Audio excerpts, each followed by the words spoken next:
চালতা দিয়ে যে এরকম করে এত মজা করে আচার বানানো যায়, নিজে না বানালে বুঝতাম না। যে আমার ছেলে আমাকে বলতেছে যে মা, আমি স্কুল থেকে আসার সময় এরকম আচার খেয়েছি, খেতে আমার কাছে খুব ভালো লাগছে, তুমি এরকম করে বানাও। আসসালামু আলাইকুম, সবাই কেমন আছেন? আজ আমি বানাবো চালতার আচার। তো প্রথমে চালতাটাকে আমি ভালোভাবে ধুয়ে একটু সিদ্ধ করে নেব। পানি থাকা অবস্থায় আমি ব্লেন্ডারে এরকম করে দিয়ে ব্লেন্ড করে নেব। ব্লেন্ড করা হয়ে গেলে আমি এরকম একটা ছাঁকনি দিয়ে প্রথমে একটু আঁচটা আমি সেঁকে নেব।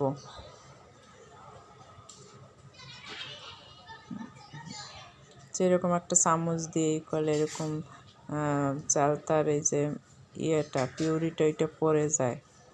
তো আমি শুধু 5 ফোড়ন নেব চালতাটা বানানোর জন্য, আর কিছুই নেব না। প্রথমে 5 ফোড়নটা একটু ভেজে নেব, তারপর একটা শিলপাটায় গুঁড়ো করে নেব। অনেকখানি পিউরি হয়েছে, 3টা চালতার চারটা চালতার আচার করব আমি, কাঁচা চালতার। প্রথমে কড়াইয়ে সরিষার তেল দিয়ে নেব,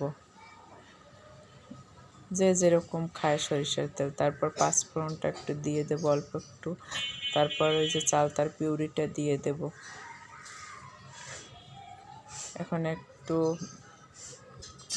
এখন একটু ভিনেগার দিয়ে দেবো, এটার 1/2 কাপ নিয়েছি আমি। তারপর অল্প অল্প করে ওই 5 ফোড়নের মশলাটা আমি দিয়ে দেব। লবণ দিয়ে দেব স্বাদ অনুযায়ী।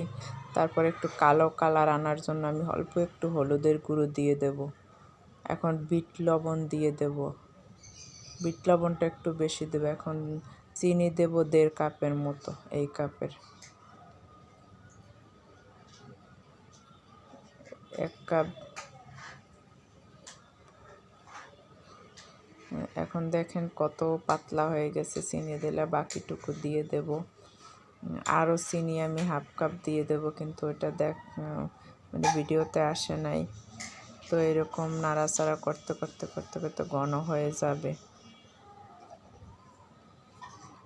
এই যে দেখতে এরকম হয়েছে। এটার 1 কড়াই ছিল, এখন 1/2 কড়াই হয়ে গেছে।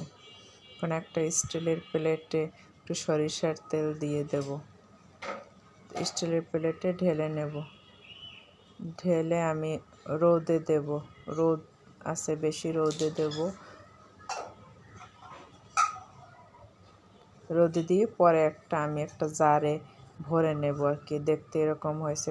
তো কেমন হলো আমার আচারের রেসিপিটা জানাবেন। ভালো লাগলে একটা লাইক কমেন্টস করবেন। সবাই ভালো থাকবেন। আল্লাহ হাফেজ।